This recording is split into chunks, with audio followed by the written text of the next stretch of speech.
Julie, dernière longueur pour aujourd'hui, donc sur le cadre réglementaire et les recommandations sur la question des... Alors, me revoilà.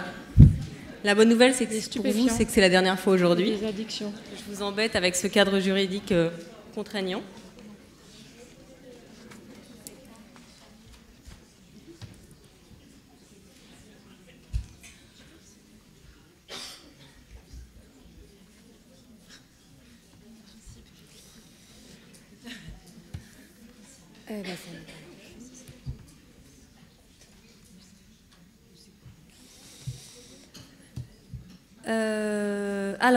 Marianne et Charlotte vous ont un peu vendu le morceau. S'agissant des drogues, tout est hors cadre. Alors, je vais vous lister un peu tout ça.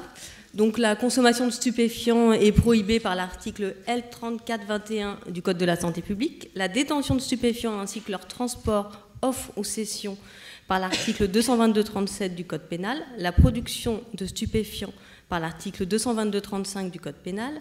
L'incitation à la consommation par l'article 222-37 du Code pénal, la provocation à la consommation, c'est comme l'incitation au terrorisme, mais c'est sur la drogue. Une apologie de la drogue est prohibée par le Code de la santé publique et les personnes morales, dont l'APF, pourraient engager leur responsabilité en cas de réalisation de ces différentes infractions. Donc tout est hors cadre. Conclusion, l'usager, comme tout citoyen, n'a pas le droit de fumer ni de se droguer, de fumer de cannabis ni de se droguer. Le corollaire, c'est qu'il faut inscrire cette interdiction de toute consommation dans le règlement de fonctionnement et, si possible, essayer de cadrer un peu l'éventualité d'une consommation tout de même par l'une des personnes accueillies. La conséquence aussi, c'est que effectivement, toute aide à la consommation pourrait être reconnue comme complicité ou incitation à la consommation. Donc les professionnels, effectivement, engagent leur responsabilité pénale sur le sujet. La réalité, c'est une large tolérance sociale, Marianne et Charlotte l'ont aussi dit, sur tout ce qui est consommation privée récréative du cannabis. Dans les faits, ça implique que les condamnations pour simple consommation sont absolument exceptionnelles et même que ça peut questionner sur les postures des grandes associations de défense des droits des personnes en situation de handicap comme l'APF sur quelle posture avoir quand on me demande de l'aide pour accomplir un acte que n'importe quel autre citoyen peut accomplir, même si c'est illégal, et que je refuse cette aide et que du coup je ne peux, sous prétexte par manque d'autonomie, je ne peux me droguer. Autre réalité à avoir à l'esprit, large auto-utilisation comme antalgique et comme antispastique du cannabis, ou ses dérivés, et puis donc depuis peu une médicalisation qui est aussi autorisée, mais là du coup on rentre dans la légalité.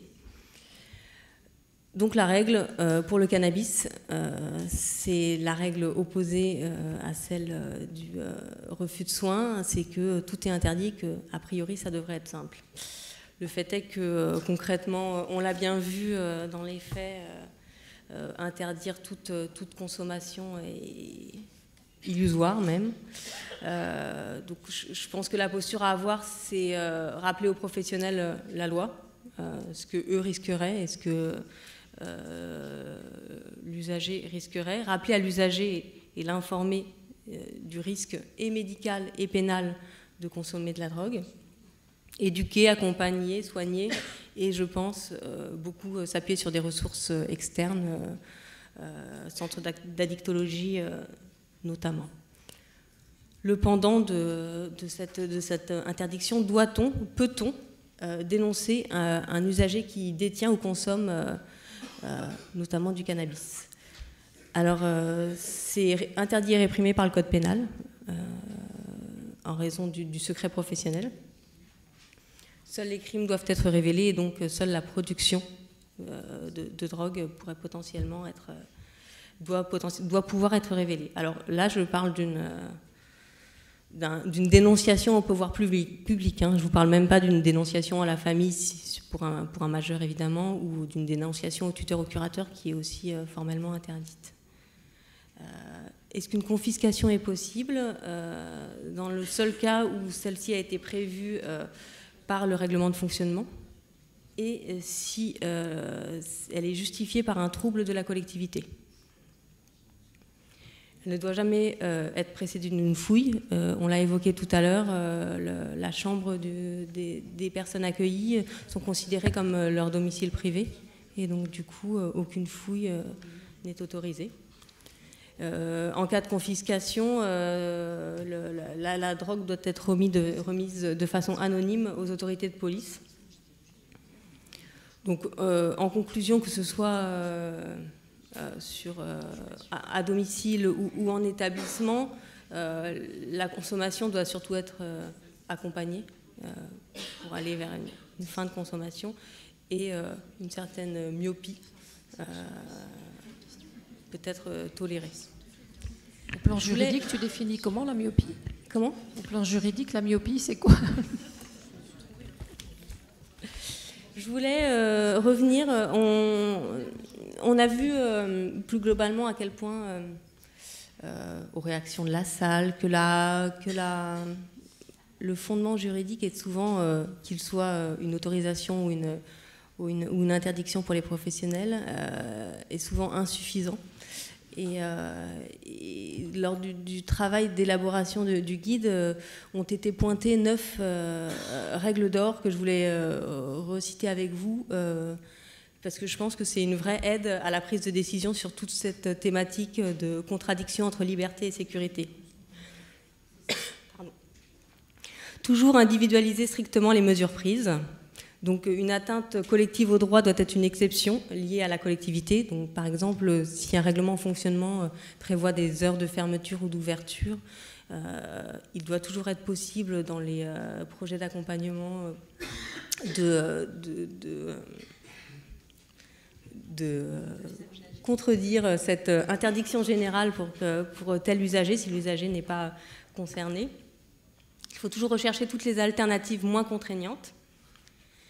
Il faut légitimer les prises de risques. Alors l'idée, c'est de ne pas toutes autoriser au motif du beau principe fondamental de la liberté, mais le risque fait partie de la vie et de l'accompagnement médico-social. Alors je suis néanmoins juriste, donc le risque doit être mesuré, proportionné et doit faire l'objet d'une formalisation, notamment dans les outils qui nous sont donnés par la loi de 2002. Il faut toujours informer et rechercher le consentement de l'usager par tout moyen.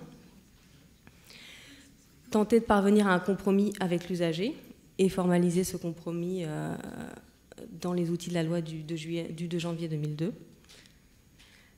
Élaborer et mettre en œuvre les mesures de façon collégiale.